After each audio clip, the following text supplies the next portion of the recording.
జోహార్ నాయన్ నరసింహారెడ్డి గారు, జోహార్ నాయన్ నరసింహారెడ్డి గారు.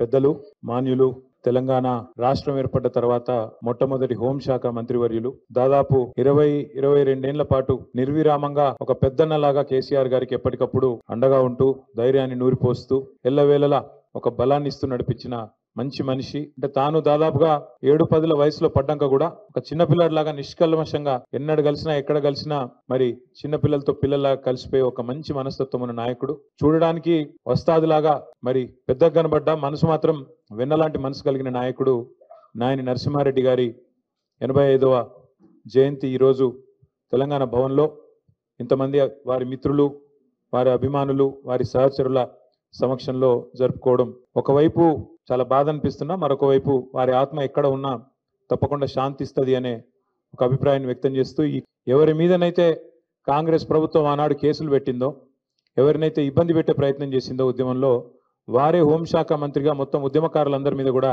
కేసులు ఎత్తేసే విధంగా వారికి ఆ బాధ్యత అప్పచెప్పింది పెద్దలు కేసీఆర్ గారు. వారి యొక్క కమిట్మెంట్ గురించి చెప్పాలంటే, వారు సంపాదించింది పేరు, డబ్బు సంపాదించకపోవచ్చు కానీ పేరు మాత్రం అపారంగా సంపాదించారు. ఎంత పేరు ఎట్లా వస్తుందంటే మనిషికి జీవితంలో, నాకు బాగా గుర్తుంది, నేను పెద్దలు కేసీఆర్ గారితో పాటు ఢిల్లీలో ఉన్నా. 2005వ సంవత్సరమో 6వ సంవత్సరమో కరెక్ట్గా గుర్తులేదు. ఆ రోజు ఇక్కడ కాంగ్రెస్ పార్టీ ఇంకా తెలంగాణలో మనకు తెలంగాణ రాష్ట్రం ఇచ్చే పరిస్థితి లేదు. ఉమ్మడి ఆంధ్రప్రదేశ్లో మన వాళ్ళు ఏదైతే ప్రభుత్వంలో 6 మంత్రులు ఉన్నారో అందులో నరసింహారెడ్డి గారిని ప్రత్యేకంగా అప్పటి ముఖ్యమంత్రి రాజశేఖర రెడ్డి గారు కడప జిల్లాకి ఇన్ఛార్జ్ మంత్రి చేసుకున్నాడు. ఆయన మా జిల్లా, నా సొంత జిల్లా ముఖ్యమంత్రి జిల్లాకి మీరే ఇన్ఛార్జ్ మినిస్టర్ ఉండాలని చెప్పి ఆయన ఇన్ఛార్జ్ మినిస్టర్గా కూడా రాజశేఖర రెడ్డి గారు నియమించుకున్నారు. అంత ప్రాధాన్యత ఇచ్చేది ఆయన కూడా. అయితే నాయన్ నరసింహారెడ్డి గారు ఆనాడు అమెరికా టూర్లో ఉన్నారు. పార్టీ ఒక నిర్ణయం తీసుకొని 6 మంత్రులు రాజీనామా చేయాలి, కేంద్ర ప్రభుత్వానికి నిరసన చెప్పాలి, యూపీఏ ప్రభుత్వానికి కాంగ్రెస్ చేస్తున్న మోసానికి వ్యతిరేకంగా తెలంగాణ ప్రజలకు మనం మళ్ళొక్కసారి పదవులు త్యాగం చేసి ప్రజల దగ్గరికి పోవాలని నిర్ణయం తీసుకున్నప్పుడు 6 మంత్రివర్గంలో మన వాళ్ళు ఉన్నారు, టీఆర్ఎస్ వాళ్ళు.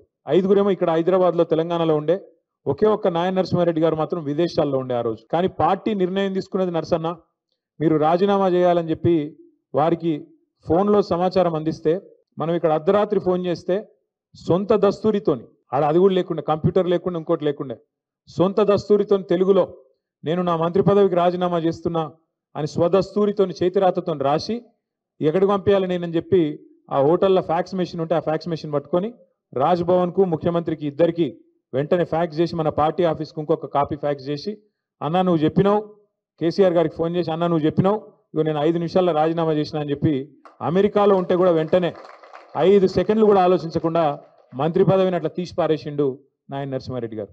అంటే అంత గొప్ప వ్యక్తి.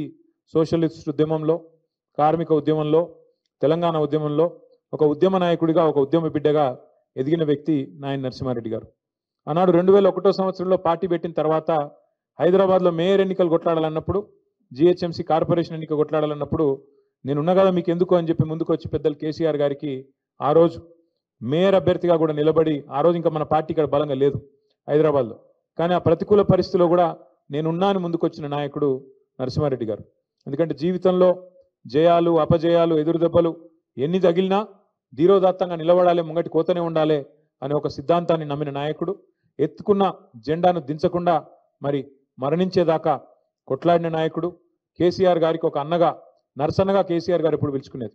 ఎక్కడనో నరసన్న అంటే ఆయన వచ్చి ధైర్యం చెప్పే మాటలు, అట్లా కాదన్నా ఇట్లా మస్తుగా చూసినాం, ఇవన్నీ జరుగుతూనే ఉంటాయి, ఎప్పటికప్పుడు ధైర్యం చెప్పేది. అట్లా ఎన్నో గొప్ప అనుభవాలు పెద్దలు కేసీఆర్ గారికి, వారికి ఒక సొంత అన్నదమ్ముల మాదిరిగా కలిసిమెలిసి ఉన్న పరిస్థితి. ఇవాళ వారు మన మధ్యన లేకపోవడం బాధాకరమైన విషయం అయినప్పటికీ, మరి వారి పేరున మనము ఏదైతే ఆర్టీసీ ఎక్స్ రోడ్లో ఒక బ్రహ్మాండమైన స్టీల్ బ్రిడ్జ్ కట్టుకున్నామో, కేసీఆర్ గారే చెప్పారు స్వయంగా, ఖచ్చితంగా దానికి నాయన్ నరసింహారెడ్డి గారి పేరు పెట్టండి అని చెప్పి ఆ బ్రిడ్జికి కూడా పెట్టుకొని వారి పేరు ముషీరాబాద్ నియోజకవర్గంలో కానీ హైదరాబాద్ ప్రజలకు కానీ శాశ్వతంగా గుర్తుండిపోయే విధంగా ఒక ఉక్కు మనిషికి ఉక్కు బ్రిడ్జి ఆయన పేరు పెట్టడం సముచితంగా ఉంటుందని చెప్పి ఆ స్టీల్ బ్రిడ్జికి కూడా వారి పేరు పెట్టుకున్నాం. అట్లాగే వారి కుటుంబానికి కూడా పార్టీ ఖచ్చితంగా అండగా ఉంటుంది.